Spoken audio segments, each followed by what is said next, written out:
Assalamualaikum warahmatullahi wabarakatuh. Selamat datang di kelas fisika. Pada kesempatan video kali ini, kita akan melanjutkan pembahasan kita di materi tentang teori relativitas khusus. Nah, pada video sebelumnya telah dibahas beberapa konsekuensi dari teori relativitas Einstein ini, antara lain adanya formula untuk penjumlahan kecepatan, yaitu untuk kecepatan yang tinggi. Kemudian yang kedua ada kontraksi panjang atau panjang relativistik, dan yang akan kita bahas pada kesempatan video kali ini yaitu adanya dilatasi waktu atau pemuluran waktu. Ini dilatasi waktu. Jadi Einstein berpendapat bahwa waktu yang diamati oleh seorang pengamat yang bergerak terhadap suatu kejadian itu akan berbeda dengan waktu yang diamati atau waktu yang dihitung oleh pengamat yang diam terhadap suatu kejadian. Sehingga itu nanti ada perbedaan waktu. Nah, perbedaan waktu itu dirumuskan secara matematis atau bersama dilatasi waktu itu nanti adalah delta T atau selang waktu ini. Selang waktu menurut pengamat yang bergerak terhadap suatu kejadian ini sama dengan delta T0. Jadi itu adalah selang waktu yang diukur oleh pengamat yang diam terhadap suatu kejadian, kemudian dibagi dengan akar 1 min V kuadrat per C kuadrat. Nah, ini delta T0 ini adalah selang waktu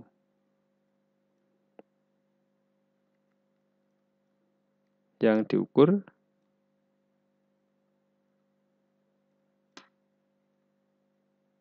oleh pengamat yang diam terhadap suatu kejadian.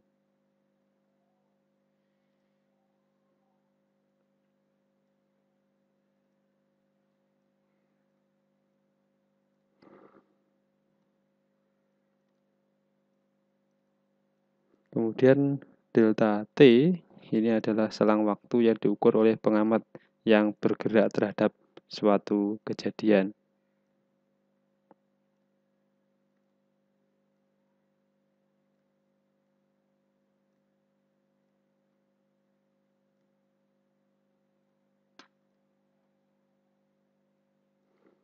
Kalau kita lihat di persamaan tersebut, waktu yang diukur oleh pengamat yang bergerak ini, itu nanti akan hasilnya lebih panjang daripada waktu yang diukur oleh pengamat yang diam. Nah, kita melihat dari situ ada faktor akar 1 min V kuadrat per C kuadrat. Nah, di dalam akar itu nanti kan hasilnya kurang dari 1, sehingga delta T0 dibagi dengan bilangan kurang dari 1, maka nanti akan diperoleh delta T itu akan lebih besar daripada delta T0. Jadi yang di dalam akar ini 1 min V kuadrat per C kuadrat ini adalah kurang dari 1.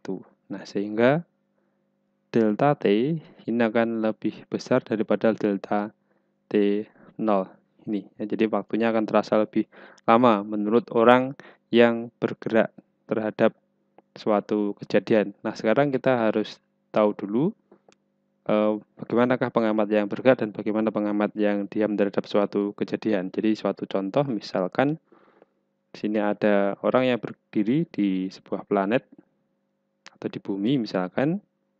Ini misalkan A. Kemudian dia mengamati sebuah pesawat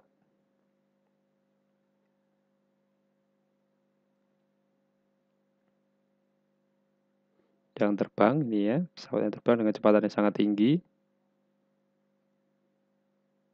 Nah, di sini ada pilotnya. Nah, pesawat ini menyalakan, di sini ada lampu. Di bagian belakang ada lampu yang ini menyala. Menurut pilot ini, lampu ini menyalanya adalah delta T. Ya, jadi delta T0. Jadi nanti kejadian yang diamati itu adalah kejadian berkedipnya lampu. Jadi dalam peristiwa ini kejadian ini adalah berkedipnya lampu.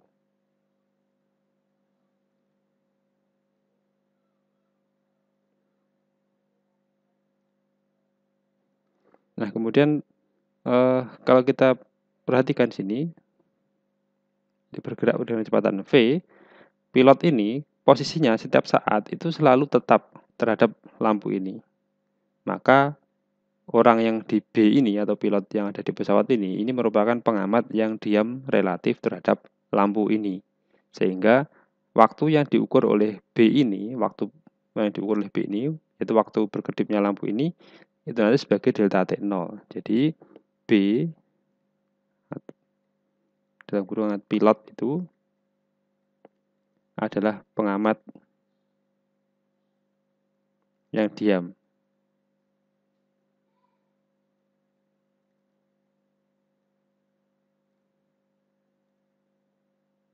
Yang diam terhadap lampu. Kemudian A yang ada di bumi ini itu adalah pengamat yang bergerak. A ini adalah pengamat yang bergerak. Karena posisi dari lampu itu setiap saat akan berubah relatif terhadap orang A itu. Pengamat yang bergerak.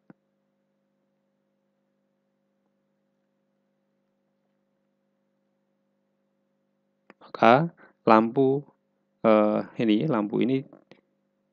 ini dikatakan bergerak terhadap A karena posisinya selalu berubah, sehingga waktu yang diukur oleh A itu nanti adalah delta T, jadi sebagai delta T-nya. Kemudian yang diukur waktu yang diukur oleh B itu adalah delta T0.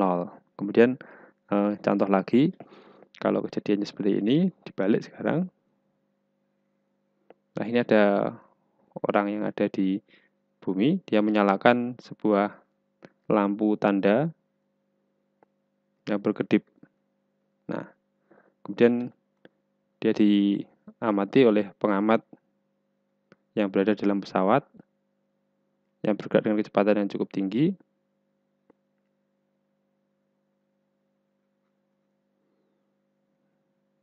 Ini. Nah, menurut orang yang dalam pesawat ini bergerak dengan kecepatan v, maka nanti hati-hati sini kejadiannya adalah lampu ini. Jadi lampu ini sebagai kejadian berkedipnya lampu ini. Jadi selang waktu berkedipnya lampu ini sebagai kejadian. Maka orang A ini adalah pengamat yang diam. Jadi A ini pengamat diam. Kenapa pengamat diam? Karena dia posisinya terhadap lampu ini selalu tetap. Kemudian untuk yang B, ini adalah pengamat yang bergerak.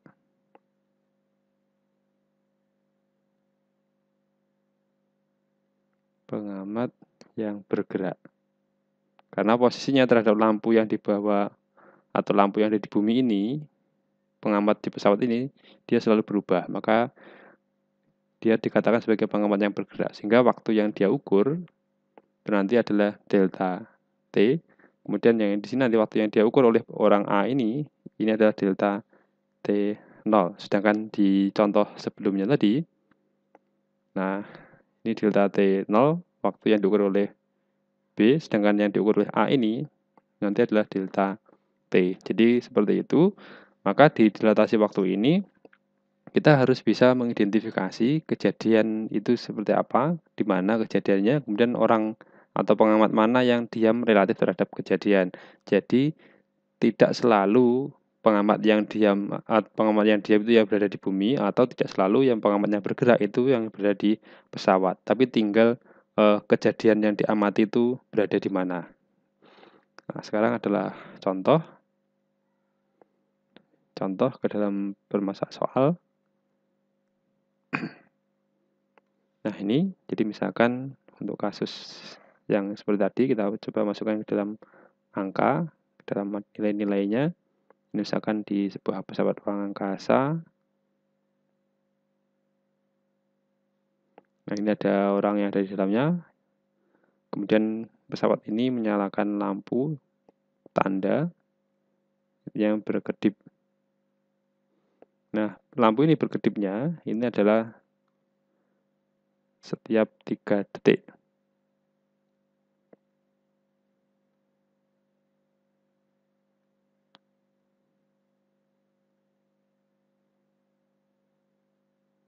3 detik menurut pilot. Nah, berapakah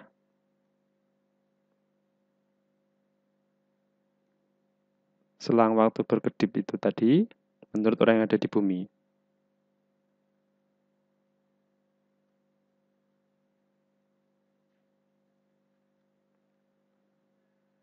Menurut orang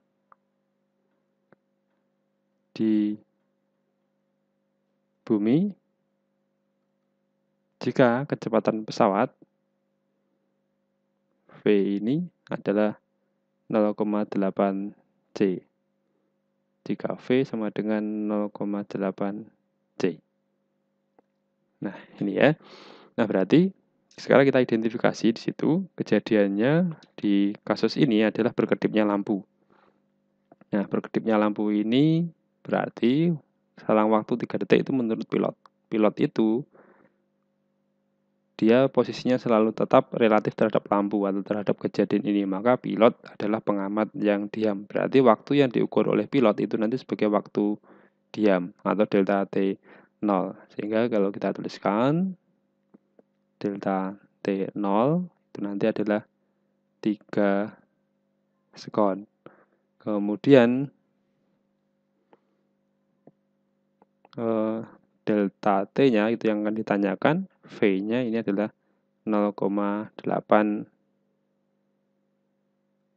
C. Nah, sekarang kita akan mencari delta T menurut orang yang ada di bumi ini. Jadi delta T sama dengan delta T0 per akar 1 min V kuadrat per C kuadrat.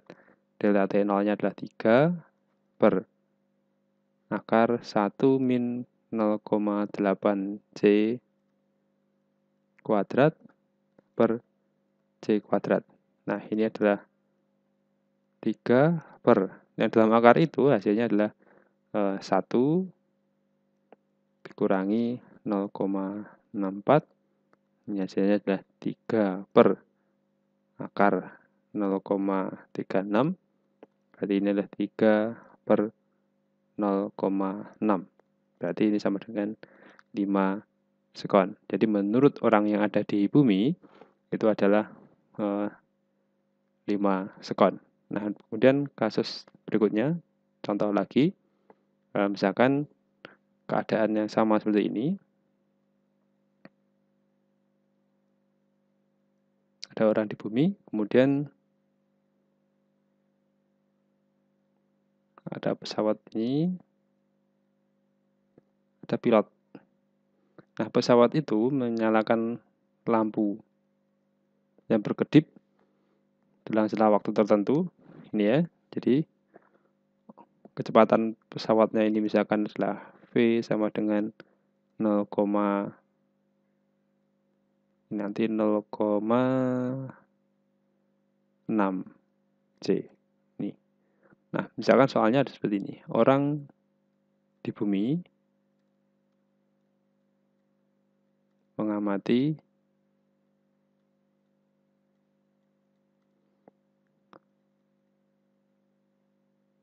pesawat yang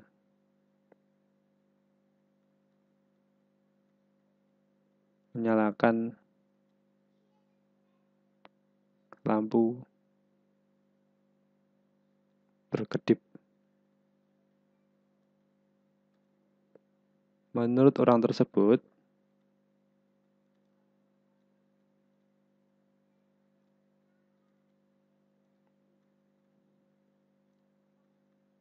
lampu berkedip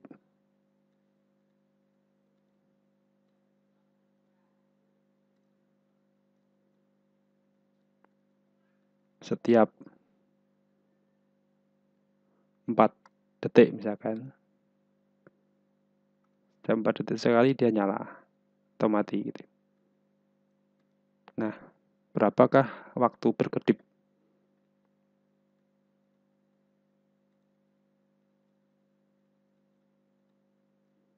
Waktu berkedip lampu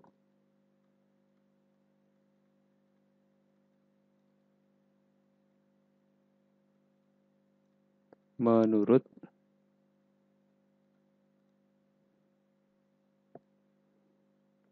pilot.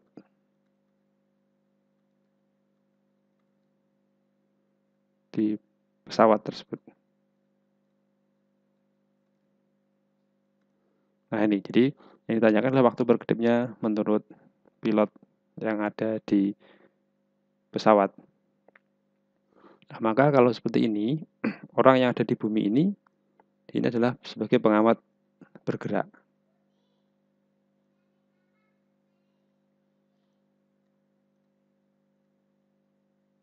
Nah, maka waktu yang diukur oleh orang ini itu sebagai delta T.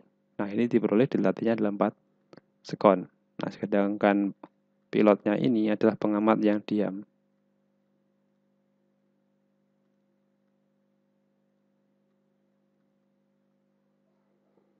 Ya, pengamat yang diam, gitu ya. Jadi pengamat yang diam, berarti nanti yang diukur oleh orang ini adalah delta T0. Nah, maka kita akan mencari delta T0 itu yang akan kita cari.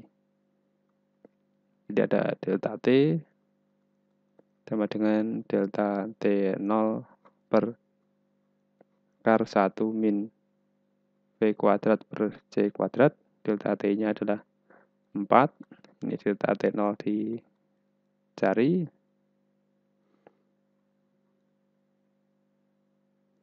1 min 0,6 C kuadrat per C kuadrat. Nah, ini hasilnya 4 per delta T0 per, kalau V-nya itu 0,6, maka nanti dalam akar itu hasilnya adalah 0,8. Sehingga delta T0 ini adalah 3,2 gitu ya. 3,2 sekon. Jadi menurut pilot waktunya adalah 3,2 sekon. Itu adalah selang waktu lampu berkedip menurut pilot tersebut gitu ya.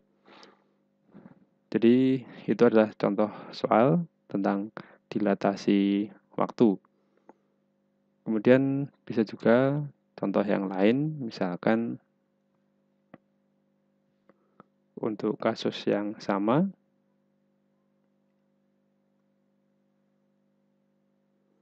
Jadi ini ada orang yang di bumi, kemudian orang yang ada di dalam pesawat. Nah, ini orang di bumi ini mengamati, di sini ada sebuah lampu yang menyala. Kemudian ini kecepatannya adalah V sama dengan 0,3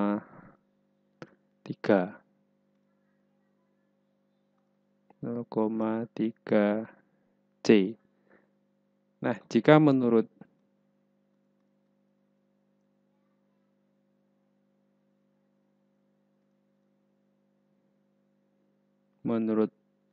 ini A, ini misalkan ini A, ini B. Jika menurut A lampu berkedip setiap 8 sekon, maka lampu berkedip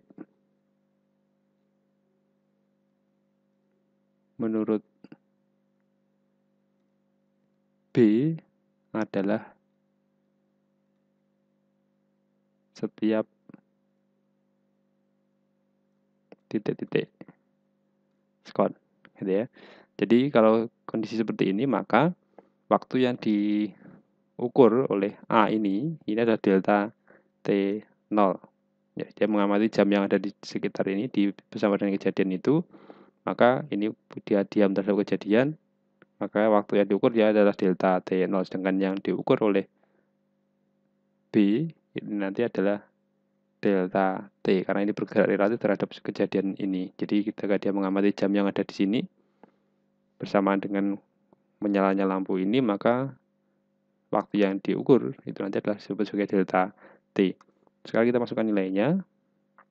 Jadi delta T sama dengan delta T0 per 1 min V kuadrat per C kuadrat. Jadi delta T-nya ditanyakan, ini adalah waktu menurut orang yang di pesawat, kemudian orang di bumi tadi mengamati, itu adalah 8. Delta T0-nya 8. Ini akar 1 min 0,3 C kuadrat per C kuadrat.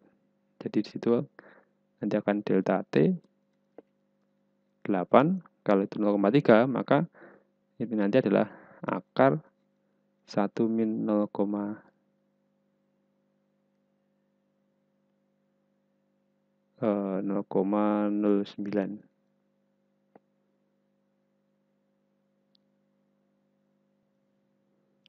Kemudian ini berarti hasilnya adalah 8